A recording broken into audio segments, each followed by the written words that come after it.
मेरी पार्टी अपना दल एक लंबे समय से एनडीए गठबंधन का हिस्सा है और अपना दल और भारतीय जनता पार्टी के गठबंधन की ये जो यात्रा है पिछले 3 चुनाव से 2017, 2014, 2019 निरंतर एक सकारात्मक दिशा में आगे बढ़ी है। उत्तर प्रदेश की जनता का हमें अपार भरोसा, विश्वास, समर्थन इन तीनों चुनाव में प्राप्त हुआ है और हमारे संयुक्त गठबंधन से जो ताकत उपजी उससे देश और प्रदेश में एक ऐसी मजबूत सरकार का निर्माण भी हुआ जिसका नेतृत्व उत्तर प्रदेश में आदरणीय योगी जी और देश में हमारे श्रद्धेय प्रधानमंत्री जी कर रहे हैं, जिसने डबल इंजन के साथ तेज़ गति के साथ काम किया। देश का विकास हुआ, प्रदेश का विकास हुआ और जहां एक ओर उत्तर प्रदेश और देश की विकास यात्रा आगे बढ़ी, वहीं दूसरी ओर सामाजिक न्याय की अवधारणा भी और प्रबल हुई। उत्तर प्रदेश के अंदर जो विकास हुआ उन बातों को बड़े विस्तार पूर्वक आदरणीय नड्डा जी ने रखा है, मैं उन बातों को दोहराऊंगी नहीं, लेकिन सामाजिक न्याय के पक्ष पे कुछ बातों को आप सबके समक्ष रखना मैं बेहद ज़रूरी समझती हूँ। मेरा ये मानना है कि अपना दल और भारतीय जनता पार्टी का ये गठबंधन, और आज हमारे आदरणीय डॉक्टर निषाद जी भी हमारे साथ में हैं, निषाद पार्टी भी हमारे साथ में है, ये जो हमारा एनडीए का गठबंधन है ये विकास और सामाजिक न्याय का एक बहुत ही बेहतरीन कॉकटेल साबित हुआ है। उत्तर प्रदेश को दोनों की आवश्यकता है, विकास की भी, सामाजिक न्याय की भी। मेरी पार्टी अपना दल ने अपनी स्थापना के समय से हमारे संस्थापक यशाकाई डॉक्टर सोनेलाल पटेल जी के मार्गदर्शन में सदैव समाज के अंतिम पायदान पे खड़े हुए व्यक्ति के हक, अधिकार, भागीदारी के लिए संघर्ष किया है और माननीय प्रधानमंत्री जी के नेतृत्व में उनके साथ आकर हमने ये महसूस किया कि सामाजिक न्याय की चिंतन धारा को और मजबूत करने का हमें अवसर मिला है। विषय चाहे ओबीसी कमीशन को संवैधानिक दर्जा प्रदान करने का हो, जिसकी मांग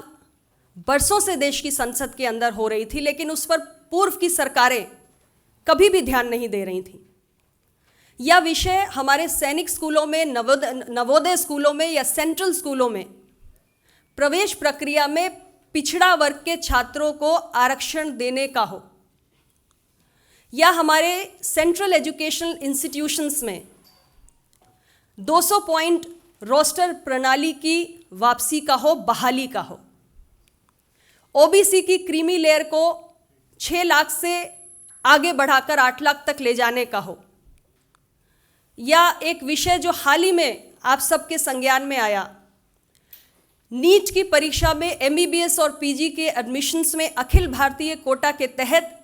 पिछड़ों के 27% आरक्षण को लागू करने का हो। ये सारे ऐसे विषय हैं जिस पर अपना दल भारतीय जनता पार्टी माननीय प्रधानमंत्री मोदी जी के नेतृत्व में एकमत रही है। माननीय मोदी जी ने हर इस लंबित समस्या का समाधान किया है। अपना दल ने निरंतर इन मसलों को देश की संसद के पटल पे उठाया है और यहाँ तक कि हमारे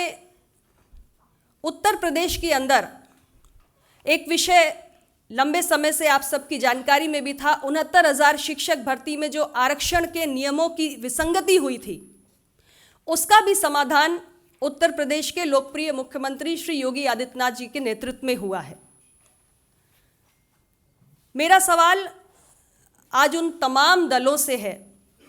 जो पिछड़ों की नुमाइंदगी करने का आज तक दावा करते आए हैं। एक उदाहरण के माध्यम से नीट परीक्षा का, आप सभी जानते हैं कि 2007 में सुप्रीम कोर्ट ने यह निर्णय लिया था कि एससी एसटी के लिए नीट की परीक्षा की प्रवेश प्रक्रिया में आरक्षण की व्यवस्था को लागू किया जाएगा और उस वक्त ओबीसी को रिजर्वेशन देने का जिक्र कहीं भी नहीं आया था। देश में यूपीए की सरकार थी 148 सीटों की और ऐसी तमाम पार्टियां जो सामाजिक न्याय की बात करती हैं वो बाहर से या सरकार में शामिल होकर समर्थन देने का काम कर रही थी, लेकिन उस वक्त नीट परीक्षा का वो स्वरूप जिसमें ओबीसी आरक्षण लागू नहीं है, ऐसे तमाम दलों ने उसको स्वीकार किया, जबकि वो चाहते तो इस समस्या का समाधान करा सकते थे, क्योंकि उस वक्त की सरकार ऐसे ही पिछड़ों की और सामाजिक न्याय की नुमाइंदगी करने वाले तमाम दलों की बैसाखियों पर टिकी हुई थी। लेकिन अफसोस की बात है कि पिछड़ों के नाम पर प्रतीकात्मक राजनीति करने वाले दलों ने उस वक्त नीट के उस स्वरूप को स्वीकार किया और ओबीसी के आरक्षण को लागू करने की बात नहीं की। लेकिन हमारी सरकार ने, प्रधानमंत्री नरेंद्र मोदी जी की सरकार ने नीट की परीक्षा के अंतर्गत अखिल भारतीय कोटा में ओबीसी का 27% आरक्षण लागू करने का ऐतिहासिक निर्णय किया है। यह एक उदाहरण है, ऐसे तमाम उदाहरण हैं जो हमारे सरकार ने किए हैं। मैं आपको यहां यह भी बताना चाहूंगी कि संविधान संशोधन करके राज्यों को ओबीसी सूची के निर्धारण का भी अधिकार यदि किसी ने दिया है तो माननीय प्रधानमंत्री श्री नरेंद्र मोदी जी की सरकार ने किया है। यहां तक कि देश के अंदर संविधान निर्माता बाबा साहेब अम्बेडकर जी के नाम पे भी बहुत राजनीति हुई, लेकिन उनकी कर्मस्थली से लेकर उनकी जन्मस्थली को विश्व स्तर पर पहचान दिलाने का अगर किसी ने काम किया है तो ये इच्छा शक्ति भी देश के प्रधानमंत्री जी ने दिखाई है। डॉक्टर अंबेडकर जी के जीवन से जुड़े हुए तमाम स्थलों को पंचतीर्थ के रूप में विकसित करने का महान काम मोदी जी की सरकार ने किया है।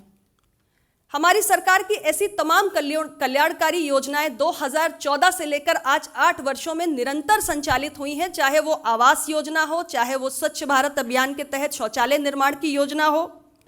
स्टार्टअप्स हो, व्यवसाय हो, जिसका लाभ सीधे रूप से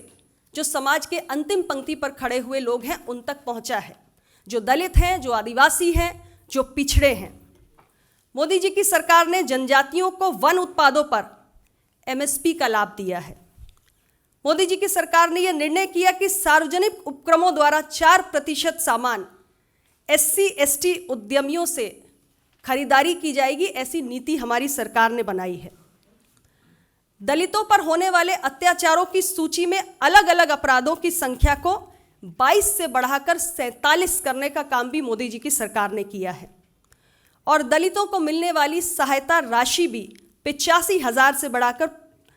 8,25,000 रुपये तक करने का काम मोदी जी की सरकार ने किया है। ऐसे तमाम दलित, पिछड़े, आदिवासी और कमज़ोर वर्गों के हितों और कल्याण से जुड़े हुए काम हैं जो आदरणीय प्रधानमंत्री जी की सरकार ने किए हैं। और आज हम सब ने मिलकर ये तय किया है कि हमारा ये एनडीए का गठबंधन, अपना दल, भारतीय जनता पार्टी और निषाद पार्टी का गठबंधन, जो विकास और सामाजिक न्याय के इस गठबंधन को आगे बढ़ाने के नाम पे बना है, इसको हम आने वाले 2022 के चुनाव में भी और आगे लेकर जाएंगे, क्योंकि सामाजिक न्याय के विषय से जुड़ी हुई तमाम समस्याओं का समाधान मोदी जी ने किया है, योगी जी ने किया है। लेकिन अभी भी कुछ ऐसे विषय हैं जिसमें से एक विषय हमारी पार्टी अपना दल निरंतर उठाती आ रही है कि भारत सरकार में पिछड़ों का एक अलग से मंत्रालय बनाया जाए। और ऐसे और भी तमाम विषय हैं जिस पर हमें पूरी उम्मीद है कि हमारे आदरणीय प्रधानमंत्री जी के नेतृत्व में हम भविष्य में इसमें भी सरकार की ओर से एक सकारात्मक रुख देख सकेंगे। और इसलिए सामाजिक न्याय की अवधारणा को और मजबूती प्रदान करने के लिए हम सभी ने तय किया है कि हम एक बार फिर मजबूती के साथ उत्तर प्रदेश के अंदर 2022 के विधानसभा चुनाव में एक साथ मिलकर लड़ेंगे। और जिस तरीके से हमने 2017 से 2022 के बीच में एक नए उत्तर प्रदेश की तस्वीर गढ़ने का काम किया है, उत्तर प्रदेश के विकास को नई ऊंचाइयों पर ले जाने का काम किया है, और उत्तर प्रदेश जैसा महत्वपूर्ण राज्य जहां पिछड़ों की आबादी 50% से भी ज़्यादा है, वहां हमने सामाजिक न्याय की अवधारणा को और मजबूत करने की दिशा में बहुत सारे कदम उठाए हैं। ऐसा अभी और भी बहुत कुछ है जो हमें साथ में मिलकर करना है। उत्तर प्रदेश की 403 सीटों पर पूरी मजबूती के साथ अपना दल, भारतीय जनता पार्टी और निषाद पार्टी, हम सभी मिलकर चुनाव लड़ेंगे भी, जीतेंगे भी और उत्तर प्रदेश को आगे लेकर जाएंगे। आप सबका बहुत बहुत धन्यवाद।